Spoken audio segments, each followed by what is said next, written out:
Howdy, all of you delicious people. I'm here today to review Season 4, Episode 10 of Yellowstone. So, this episode is to have a lot of characters come back, so on and so forth. We seem to have a plethora of events that is to have some pretty good payouts, even though I'm like, okay, it kind of stretched it with, like, this one thing where I'm like, I didn't really need to, like... I didn't need to, like, see what, honestly, like, the whole spiel of what kind of happened to Casey in this episode, in all brutal honesty. But really, overall, like, this is a kind of, like, an emotional episode, and some people might have, like, because maybe they've invested in this episode, had gotten very sad about this episode, or, really was so surprised by what they were going on and trying to do in this show.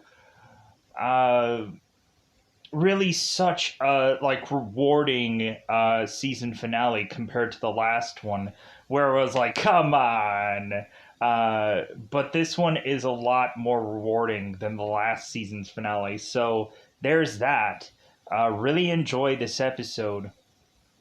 There are some people being brought back, and there's some send-off things going on in this episode. I feel like I've kind of said that, but, like, we also have, what can I say here very cryptically?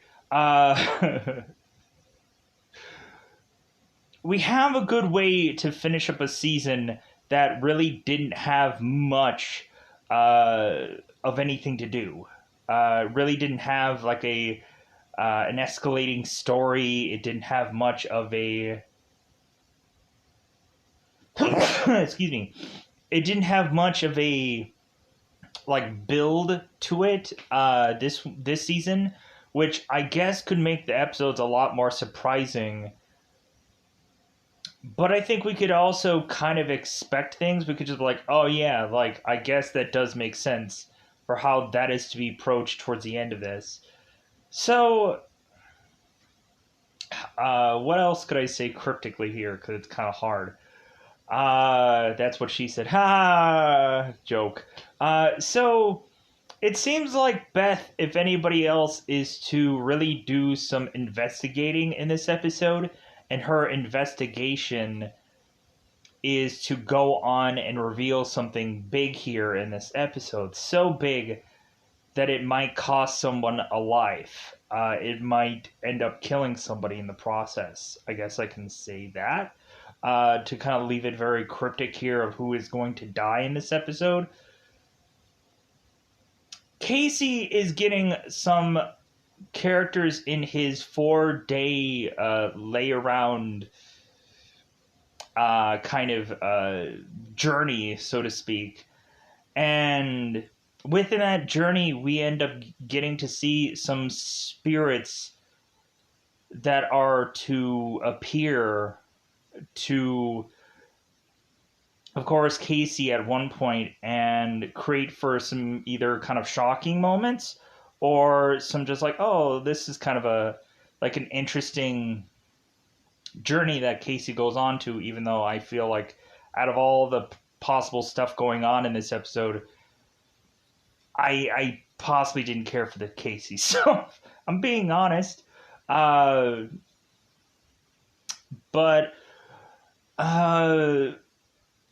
what is going on with Jimmy in this episode, let's just say, is really interesting.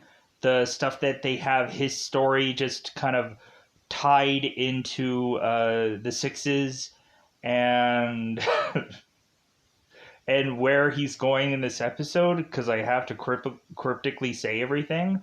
So that's a good wrapping of stuff because I can't say much of anything else. We have John, that of course is to be John Dutton, who's mostly kind of, his important thing in this story is the whole summer thing. Him going on and trying to, which is kind of funny because when looking at it, we had that whole, like, opening of season 3 that was him wanting to have his summer, and now in season 4, he's trying to save a summer. Isn't that kind of ironic? Isn't that kind of interesting? That's kind of like a fun poetic thing, kind of going on into these seasons where we had like a tying of the word summer, but it means poetically a lot more than what we were to really think about here. And I just had that pop into my brain right now. So, man, whew, all of a sudden I go down here and it's way hotter than I thought it would be. Uh, so, and it's winter time. Isn't that weird? Isn't that weird?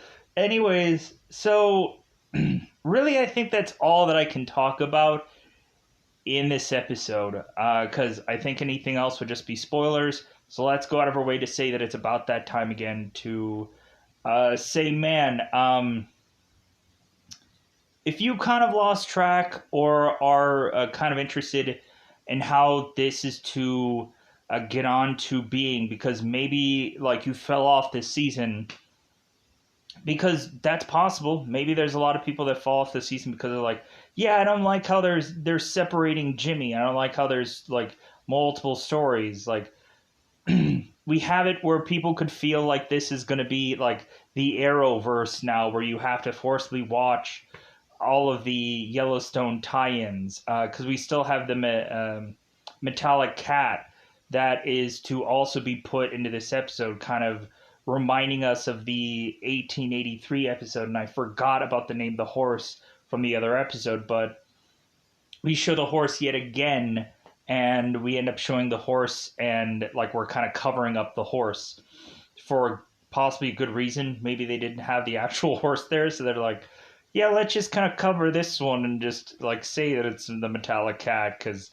maybe they didn't have the right horse there, because maybe that horse was to be used for the show. I don't want to I don't want to make that assumption and then be wrong, because it's like, dude, they could easily get a freaking horse to come in here and whatever. But like when really looking at it, it's just that is not a big thing. So with that said, let's go out of our way to go into that double 5-time territory, because it's about that time yet again to go into this thing called spoiler time. Spoiler time. It's about that time we get to spoil this episode. So, in the very beginning of this episode, we of course have Beth, who's going on and putting all her clothes in this luggage, and she's leaving the ranch because her father told her to. I'm sorry, with Beth being as stubborn as she always is, you would think Beth would just be like, well, I'm going to stay here anyways. I don't care. Like, we'll kiss and make up tomorrow kind of thing. But no, Beth has decided, because her father had told her to leave, that I guess she's going to leave now. And Rip, who of course is trying to sleep, is just kind of hearing her rustle and bustle and get her stuff together. And Rip is like, what are you doing? Where are you going? Like, and Beth is just saying, well, I'm going to leave here for a couple days. And Rip's just like, well, you know what? You can do whatever you want with your dad. Like, you can go on and promise him the world and not deliver it and whatever. But like, and I'm paraphrasing here. That's not exactly what Rip said. But Rip is really just saying here that it's like, when you make a promise to me, you can't break that promise, or otherwise it's always going to be staying broke. So Beth goes on to then wake up her father in the middle of the night. And so Beth and John kind of kiss and make up here, and not literally, metaphorically. And so John, like, there's a lot of I love yous being thrown around in this episode, which is like, that's really nice, like that gesture, because they've never actually said it between anybody. So it's just kind of nice having that kind of thing here, even though I'm sure somebody could say, well, in episode 4/3, so-and-so person said I love you to so, like, I get it, but, like, we don't have that word being thrown around a lot in this show, is what I want to say here. So, we of course have John just saying, like, yeah, you can stay in the ranch. Like, and Beth, like, I love you, and, like, that'll never change. Really realizing that, like, yeah, like, we're kind of, like, reiterating what they had said before, where Beth was saying that it's not about Summer being involved with her father. It was just a chess piece that she could move. And John was like, well, yeah, but still, like, we need to know who our enemies are, and Summer wasn't one of them. Like, she was an innocent bystander that you hit her with a bus accidentally. Like, we have to know, like, we have to realize about collateral damage.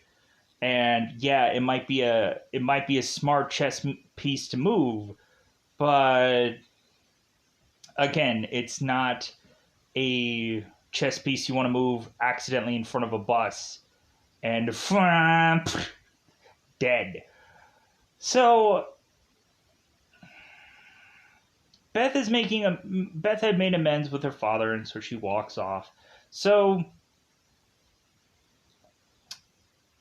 and I'm hoping that I'm gonna technically cover everything because it feels like there's a lot to go through. So if something isn't in the perfect way of which I've paraphrased all the yin yang of every single episode. So, like, if it's not perfect, then it's worth it to go through and rewatch and go ahead and check it out and see where I had said something somewhere incorrectly, because that's bound to happen. Or I'll say names or people or whatever happens. So, we go on and we have Beth, who is going and talking to Walker, and I don't know why Beth is so with Walker, but I guess Beth does need some information off of him, which of course he has. So Beth is talking to Walker about conjugal visits, and if someone could kind of sneak a weapon into prison. And I'm like, okay, like, what is Beth getting at here? Is she going to go and stab a guy? Like, is she going to murder somebody in prison? How is she going to get away with that? Why is it that Beth wants to get married so quickly? So, Beth goes on and is to ask Walker about getting a weapon inside of a prison. And so Walker is to mention, it's like, well, yeah, hairpins are usually a thing that you can kind of have as a weapon, because normally they won't check your hair if they're kind of looking everywhere else, if you know what I mean. So, if you come off as a woman of the night, so to speak, which it seems that Beth is to come off as a woman that is quite differently dressed than what she would normally be dressed in, and everybody's like, wow, dang, Beth really just put a new whole kind of wardrobe up, so to speak, in this episode. So, because not only that, but then we turn around and have her come home and do what she does still in the same dress. So, Beth goes to this prison and is, of course, talking to Riggins. I'm going to recheck that name because I'm sure that I probably said it incorrectly. Because I want to say it's like Terrell Riggins. Yeah, there we go. So Riggins is getting a conjugal visit, and he's like, huh? Like, I didn't ask for one. It's like, well, somebody else did. So Beth appears as Terrell's conjugal visit. I'm like, you know what? Like, I'm really looking at it, like, I can see Beth killing Terrell at this moment, but then also, what Beth kind of tells him is really cool, too. How, basically, if you guys have seen, like, the movie Triple X, where Samuel L. Jackson's character in that movie goes on and is to mention a story about lions who eventually are plucked from the wild and are encaged in a zoo, and how eventually you can see like the life is just sucked out of them, and you can just tell like they've been tamed. They've gone on to just be like their eyes are just dead, and they're lifeless, and they're just unhappy because basically the thrill of the hunt is now gone. The actual life that they had led is gone. So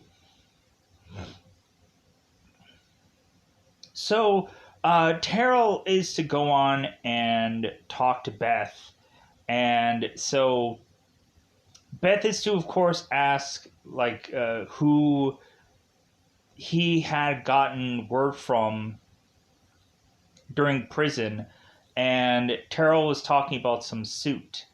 And so Beth is showing him a picture of said suit, which is to be Jamie. I'm like, okay, what was the picture taken from for Jamie? Was that something that they took during that scene, knowing they were going to use it again? Like, was that some kind of just because it doesn't look like an IMDb picture. It looks like they like took it from some like scene from a week before or something like that, or maybe to make sure they had some continuity, they went on and took his picture. Maybe that's like a continuity picture, so that way they can know exactly what he looked like, what his hair was styled like, so that way they can get continuity. I've seen that happen where you get like continuity pictures taken so they can be like, oh, okay, like especially if somebody has like a batch of blood on them or a scar, they want to make sure it's like continuityed by putting the exact same kind of scar, the exact same place and whatever. Like I've seen that happen in certain kind of things. So Beth is now realizing that Jamie had called the hit from this militia, but it's actually not true. And so instead of having Beth go and kill Terrell here, she goes on and tells him that eventually he will go on and he'll be in this prison for so long that he'll go and have like his best part of his day be waiting for some kind of tasteless food, like a thing of fish or some kind of other like food, of course, and then how like the life will eventually sooner or later just get sucked out of him, and he'll of course be like that tiger plucked out of the wild kind of thing to me. So we go on here, and we of course have Beth, who goes back to the ranch and is to want to get married to Rip. And so now with that said, I want to put a pin in that because there's something else going on in this show. And for me not mentioning it feels horrible that I haven't mentioned it yet. So let's get into it. Jimmy is to return to the Yellowstone Ranch, and I get it, like you've seen this guy every single like episode, whichever, but still, like it's just kind of great that we have like Jimmy just kind of coming back here, even if it's just a send-off or it's him actually coming back. And so in this episode, we have Jimmy coming back and showcasing the things that he had learned via the time away. That it seems like the guys are more just like, like I guess he grew up a little bit. Like, even though, like, what did Jimmy really have to do? Like, Jimmy just had to learn how to rope, I guess. And Jimmy's is to come off as just a better rancher now. When he was always a good hand, like now he's just a better guy of a rancher.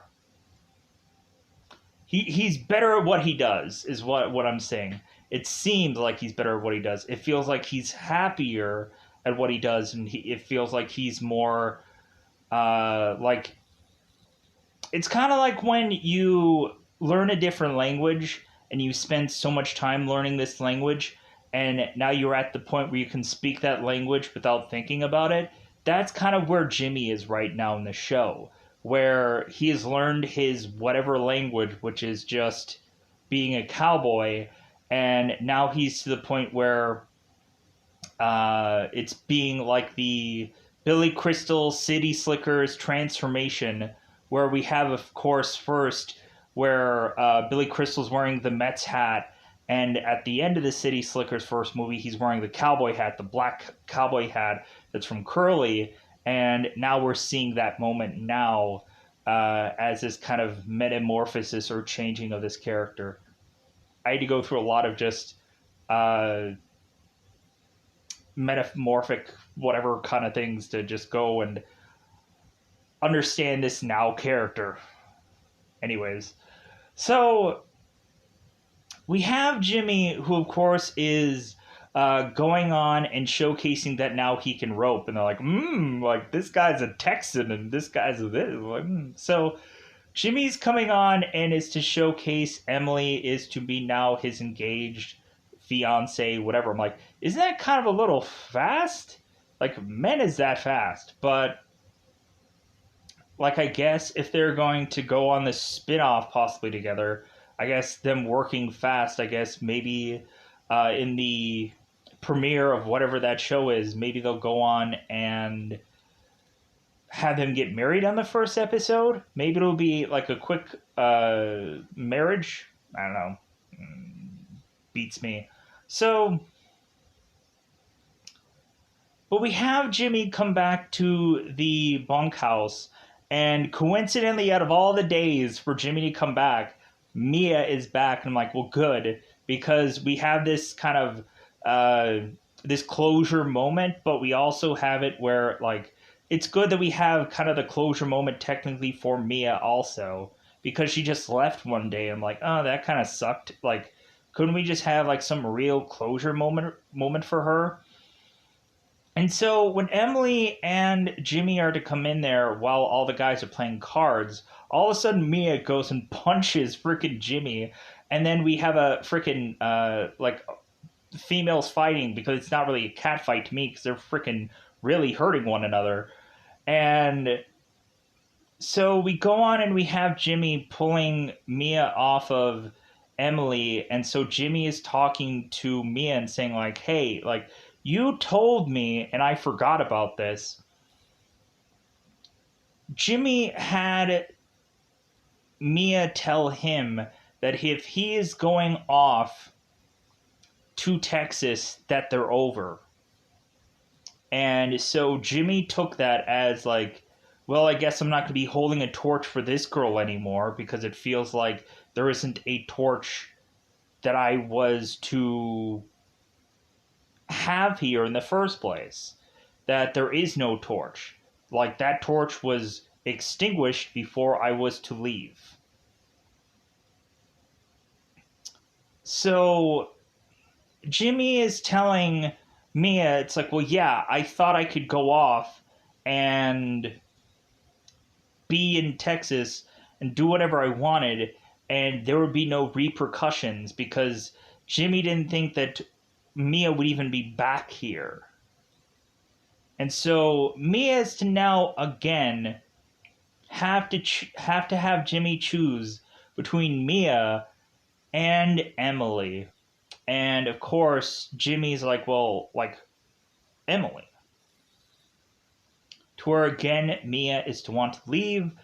But then at the very tail end of this episode, she is to be parking her truck and just watching Jimmy leave, sadly, but not having a final goodbye kind of thing going on here.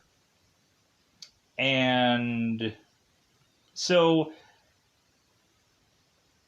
Jimmy and Emily are having fun with the guys, talking on and on and on about chili, and how, like, if there's no beans, it's not chili, or what is the Texas chili, and all this kind of stuff. They're going on and on about it, to where Jimmy is just making fun of Kobe and mentioning about the time that Jimmy had been with Kobe's mother, and that Kobe is now wanting to freaking smack or hit Jimmy right now, fight here. So you would have thought that like Rip would have probably heard the fighting of this bunkhouse and wanted to like, hey, like nobody fights in this thing but me. And people would get pink slips and people would get fired. So, but we also had John that was over here, the conversation between both Jimmy and Mia. And so John is to go off and have Jimmy talk to him, and kind of this kind of dialogue that they have with one another is kind of a very emotional kind of moment here, because we have kind of showing the metallic cat in the background, just kind of tying all of these shows together in one fell swoop of a thing, where John is mentioning how this horse is going to bring like them a ton of like good things in the future. And so John is asking Jimmy, it's like, well, hey, like, you came back, but like, what are you really doing here? Kind of thing. And Jimmy's like, well, I still owe you. And John is telling Jimmy, it's like, so you're going to pay me back in like 75 years from now?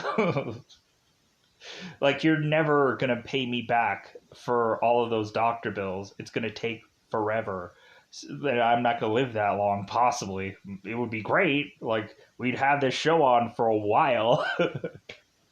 But John is to tell Jimmy that, like, Jimmy's debt is paid in full.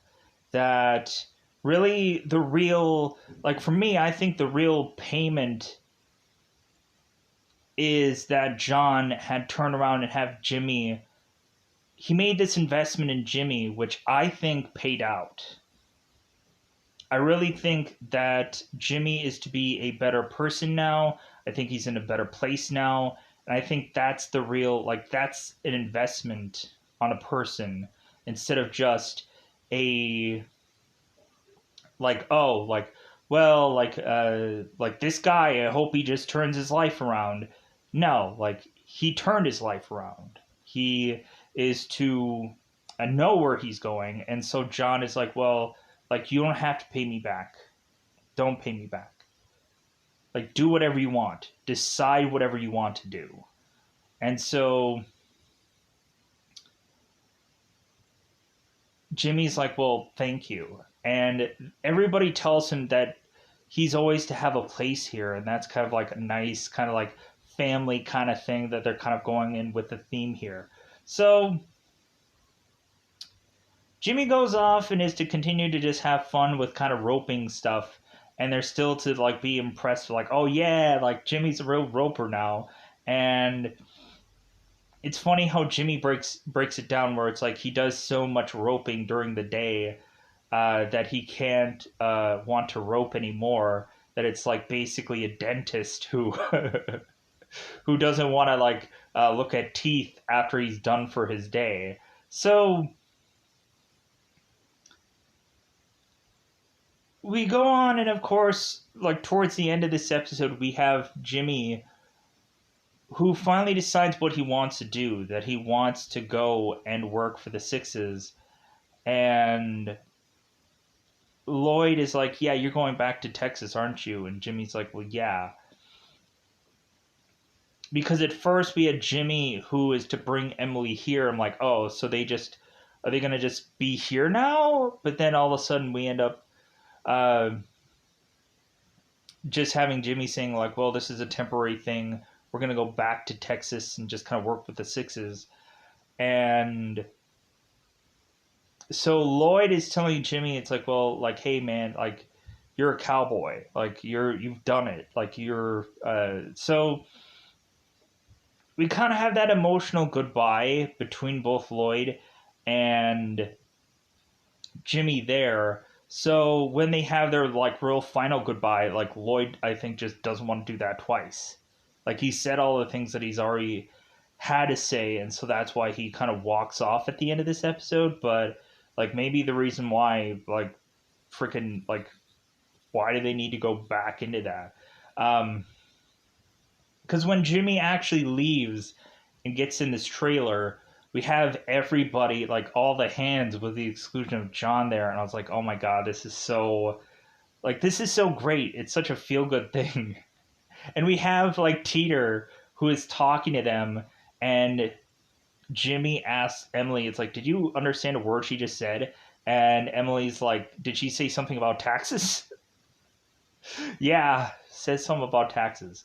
So we go on and, of course, have Jimmy mention to Kobe that he'll see him in Thanksgiving at his mother's house because we're still having that joke. And so we have, of course, Lloyd walk away. And so Rip is to take Jimmy and just say, like, hey, like, you always have a home here, like, unless eventually the ranch doesn't stay forever, because we always have that kind of concern, that kind of worry that the ranch may not last, because there's a whole reason for that, and I'll get to that soon. So Jimmy drives off, and Jimmy and Emily, of course, are to see Mia kind of parked off to the side, and so they just continue to drive off. So, like, it's kind of curious to see like what Jimmy's like thought process is of like him leaving, either the actual character or the actual actors, just like how like he probably had to say his goodbyes once before, but now just kind of coming back there. Anyways, so so we go on here, and we, of course, speaking of goodbyes, we end up having, of course, Caroline Warner, who is to come into Beth's office and is to basically tell her, it's like, well, yeah, like, you know what, like, what you have done here and how they took Beth on, like, thinking that she was going to be a big, like, help to this company. But then Warner just turns around and is like, you know what? Like, you have created, like, corporate espionage, and you've gone on to, like, do a number of things that I would be glad to just arrest you for, and that I would go through and check for a number of people's, like, uh, phone records to just go and try to put you to jail forever. And Warner and Beth having this conversation is really just to have Warner just fire Beth. And so Beth is just like, well, like, oh well, I don't care. So Beth goes on and is to get married with Rip in this final episode. She's getting married in her prison outfit, but she's like, you know what? I want to get married right here and now. And so we find out that Beth had kidnapped a priest to come to this location to have her get married, and the priest is telling John Dutton that he won't press charges. I'm like, well, that's good that they actually wrote in some story to have, like, why did the priest just randomly appear here? Because he was held hostage by Beth. So Beth, of course, is pushing that she wants to get married, and she doesn't care how it's done. She wants to get married. So Rip is grabbing Lloyd, and because he's in the bunkhouse, as they're talking about chili and all this stuff, and Lloyd is just like, man, I'm trying to eat. You guys are just talking about chili. Shut up. Like, so Rip is grabbing Lloyd and telling him to get out of there. And so Lloyd is like, hey, what's going on? And Rip's like, well, like, I'm getting married. And Lloyd's like, seriously, right now? Like, we have so much stuff to plan. And Rip is like, hey, we're doing this, like, we're doing this backwards. So, like, we'll do all the stuff afterwards. Like, believe me, we'll do it. So we go on and we have them getting married. And, of course, Beth is still to rush through all of it because it seems that Rip is to give, of course, Beth her vows, and Beth is to rush to kiss him and just want the of course, priest to just kind of like, now I pronounce you man and wife kind of thing. But it's like, well, hey, we still have to get the rings out. So we have Rip, who gives uh, Beth his mother's ring. And so we have Rip, who says that he didn't have much interaction with his mother, but like it's the traditional thing for him. So we also have at one point where Beth is kind of walking through the horse stalls or the horse stables, and we have Carter calling Beth his mother, and Beth is calling Carter baby, but then she kind of like, and she's like, I'm not your mother. Like, your mother's already gone. Your mother's already dead. Like, I'll be your friend. I'm not your mother. And so Carter starts crying about it, and Beth is like, well, crying won't change things. I'm like, good God. It's like, I get it that Carter, like, wants, like, a family so badly. Um, but I just don't think that he's going to get it here. And so when he gets it, it'll probably be too late, is what I'm thinking. So, but right after this, we end up having Beth going and meeting Jamie. Well, not exactly after this, but like the next following day. So we have Beth talking to Jamie and confronting him with a gun in hand and telling him to look up certain things. So we have Jamie, who I guess has preset passwords on his computer, and she's like, seriously? So Beth goes on and is to thumb through this computer, and so really Beth's whole thing is Beth knows about Jamie and his father and being tied to Terrell Riggins. And so Beth is giving Jamie an ultimatum here. Like, well, hey, like, you have door option A or B or C. Like, which one do you want? And first she gives him the first two options, but then she gives him the third option. And so we find out that third option is Jamie going on and looking through his house and then making his way to his dad. And both Jamie and Garrett are having this conversation. And it's a really beautiful speech that both of them are being a part of here, because we have Garrett doing most of the work, but still. Garrett, of course, is mentioning how that Jamie, like, is a good man, and don't let that family tell you any different, and that he loves him, and all of this just kind of like really wonderful stuff, because Jamie is asking Garrett where he's going to go next, because Garrett is to say that he is going to have to leave to kind of give way for Jamie being able to become this this governor. And so Garrett is leaving anyways.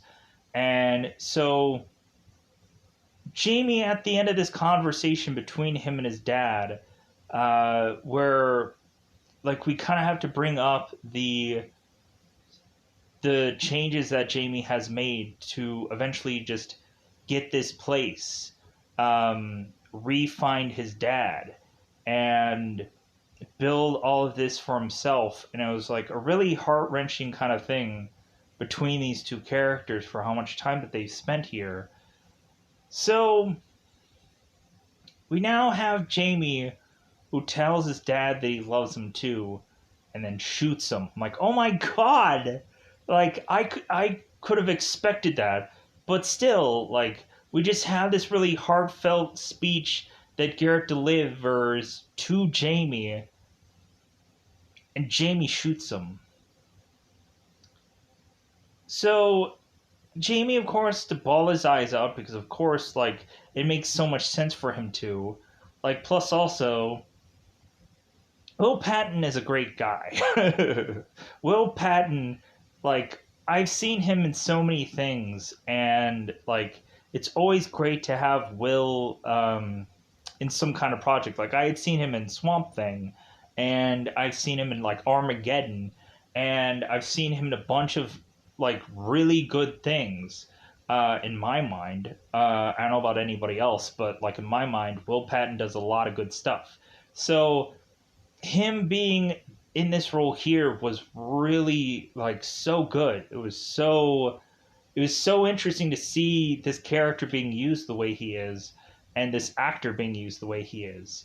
So we have Garrett being killed and Jamie is to drag Garrett's body to Wyoming and Beth is to have a little picture of frickin' Jamie murdering his own dad. And so Beth is like, now I own you. I'm like, oh my God. Oh man. Um, I'm just wondering what Jamie is going to do next. Oh my God. I'm just wondering if Jamie is eventually going to be just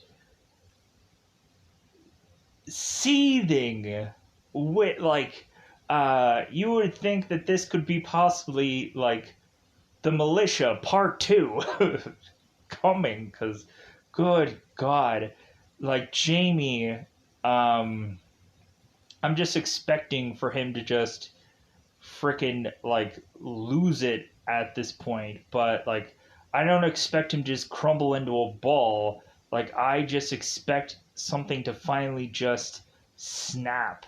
At this point, good God, what they do with these characters. So we have at the end of this episode, and I think that there is still more to cover here.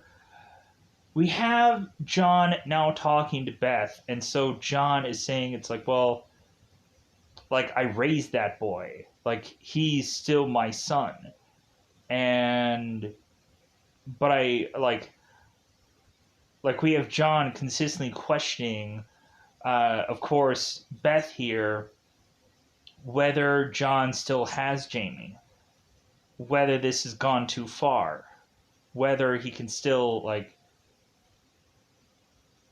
whether John can still realize that Jamie is to still like know that John still in some ways still loves him. And Beth is just saying it's like, well, like it doesn't matter about all that. Like we can just use him now. And it's like, oh my god. Like none of that really matters. We could just use him now. That's really what she kind of just says here. It's like, well, we can use him. That's all that matters. Like, and I'm like, John is like, oh my god, like, what freaking like, what thing have we just unleashed here? Because it's freaking Jamie. Like, what's gonna go on here in the future? Um, I'm just kind of fascinated by that. So now let's go on and let's talk about Casey. And well, I didn't even talk about Summer either. Good God, yeah, there's a lot to unpack here. So let's cover Summer and then we'll cover Casey. So Summer, of course, is going on to the courts to possibly be going away for a while, and so we of course have Judge Mitchell Davis is to be a judge where John is going to talk to him and try to eventually kind of work with him to lighten the sentence. And the judge is just like, well, hey, this girl's going to jail. It just depends on how long it'll actually be. So it seems like this judge is going to throw the book at her and not be lenient. So we end up having it to where John is telling Summer, it's like, well, hey, I would be more looking at the jury than looking at the judge for this one. So they go on and they talk about the sentencing, and so the judge is basically going on and like, no, I'm going to throw the book at this woman.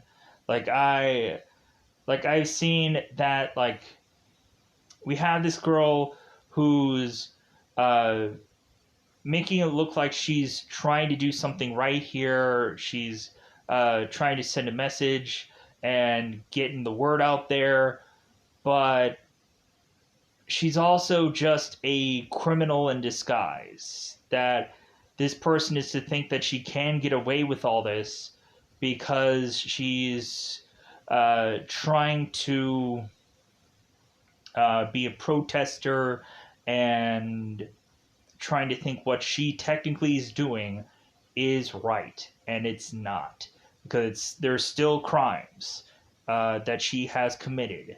So the judge is, I think, to tell her that with good behavior, she'll be out of prison, I think, in like 14 years from now. And so Summer's like, oh my god. So Summer goes and hugs John, really just because this might be the last time that Summer sees John. And so the guard is telling Summer, it's like, hey, you can't hug on to him anymore. And John's like, hey, like, she'll have one hug and then, like, it'll be okay. Like, so. And I was like, man, that's a really nice moment. Like, this feels so bad. So Summer goes off and gets cuffed and gets put into prison. And so John goes back and is to talk to this judge and, like, tell him what he's going to do in the future. Like, Summer and Summer's people, her attorneys and whatever, are going to appeal this case. And John's telling this judge, it's like, well, you're going to go on and knock her sentence down to 8 months. And the judge is like, 8 months? And he's like, yeah, 8 months of hell. Like, that's what she's going to be through, because it's freaking prison. But, like, really, like, you do the crime, you do the time, you're not going to get a leniency about it, sadly enough. I'm sorry for anybody who's ever been in prison before. So let's go into the Casey things. So Casey, of course, if we hadn't forgotten, is to supposedly be staying out, camping it out without a tent for 4 days, staying in between these this ceremonial thing that he is to be sitting around in. And the longer and longer that he is to be here, the more he is starting to see some things. Wouldn't recommend them, but he's seeing them nonetheless. So, all of a sudden we have Lee, who comes back as a ghost to Casey. I'm like, oh my god, Lee! Like, the guy, of course, that we haven't seen since Pilot? Since a long time ago? We've seen pictures of him with John, kind of, but, like, this is kind of cool to have this, like, be a comeback where we have this character, even though he does some kind of, like, really crazy stuff here. Because we have Lee convincing, like, Casey, it's like, well, hey, like, why don't you get out of the circle the square you're in? Like, come on, like, come with me. And Casey's like, no, I can't leave here. And Lee's like, oh, come on, like, I'm your brother, like, listen to me and do what I say, kind of thing. And Casey's like, no. And then all of a sudden we have this, like, blood coming from Lee. And I'm like, oh my god. Oh my god. Whoa. This took a turn. Wow. Good on Lee for doing that effect, because I'm sure it was just, like, freaking disgusting. But, like, oh my god. Like, Lee's just, like, oh my god. Like, getting some nightmares in there, Casey. Good grief. So, Casey is going on and having these dreams about him being, of course, back in the military, where he had gone and killed a number of people. Like, there wasn't some underhanded, like, thing that he did. It was just him having to go and do his job and murder a bunch of people. Well, murdering is a very harsh word when you're in the military. Like, you have to go and shoot and take orders, and that leads to certain people that are to no longer be alive after certain missions. so it's not murder. It's basically just having to do someone's job, or a job that you have to do because you're defending your country. So, but people could feel differently about that. That's okay. So, and whatever. I don't want to get political on here. I don't. He did his thing. Let's move on. So Casey goes on and is to eventually have, I think, I'm probably going to get confused here, but I kind of assumed that Avery was to, I think, be at some point in this episode, but I'm not quite sure where exactly. But I think Monica was to appear and kiss Casey, and all of a sudden he's to kind of awake from that. He's tripping out. He's having some hallucinations, and after 4 days of not eating, and drinking, you could see a lot of, I'm sure. Show. Anyways,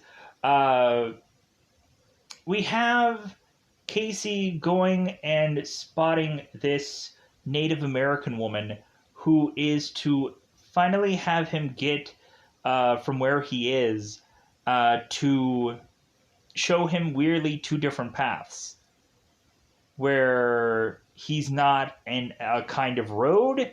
He's not in a I didn't quite understand the whole two paths thing because it feels like they're just on some grass somewhere. But it seems like the woman is saying that he's going on two different paths. And I'm like, okay, this is weird. So you would have thought he would have been at some fork of the road, at the end of Castaway, where Tom Hanks is kind of choosing between two different roads, and that's how Castaway ends. Where Tom Hanks has gone on to tell you what the ending of that movie would be if you've never heard of it. He's like, man, I would have gone back with that woman that was to save Tom Hanks's life, make babies with that woman unless she was with somebody. So, because who knows, they could have wrote it a certain way. So they could have had it to where he comes back and she's with some guy just banging it out. That would have been weird. That would have been awkward, a way to end Castaway if that's what was happening. Where Tom Hanks is like, hey man, what are you going in here for? Hey, I thought this woman was nobody. I didn't think she was anybody. Anyways, pushing on. So, goofy thoughts in brain. Anyways, so Casey is to finally be awakened by Mo saying okay, we can come back now. I was kind of curious if somebody was going to come back for Casey, or did he have to just realize when he was going to come back? You would have thought I was hoping someone was going to come back.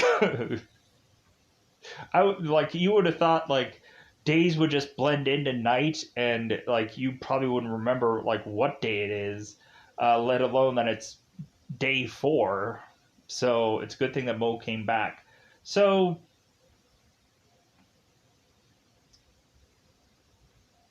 Casey goes back, and so we don't have a cheeseburger in his hand or anything like that, where it's Tony Stark, who had been held captive in that cave.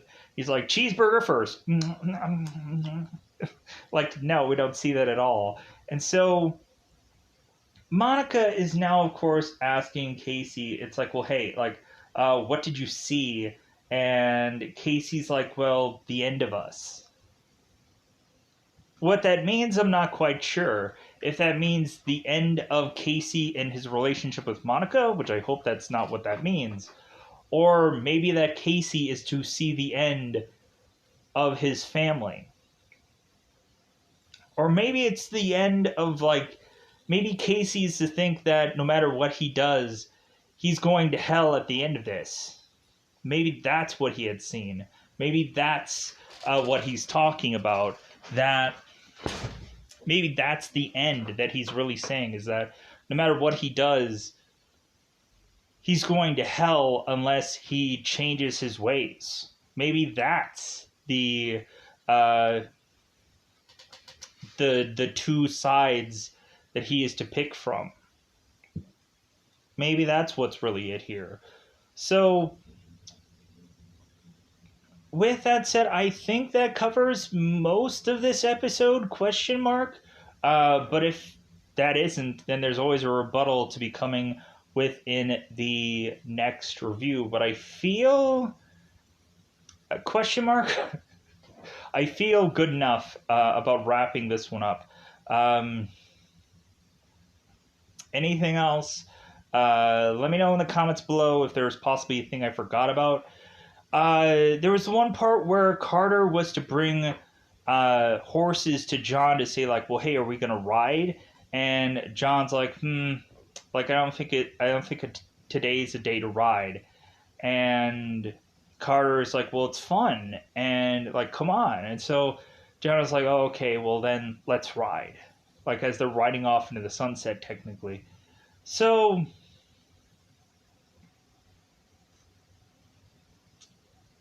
anything else? Yeah.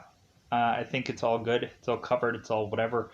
So, with that said, I'm going to get out of here. Thank you for otherwise listening to this guy talk about this, rehash all of this stuff.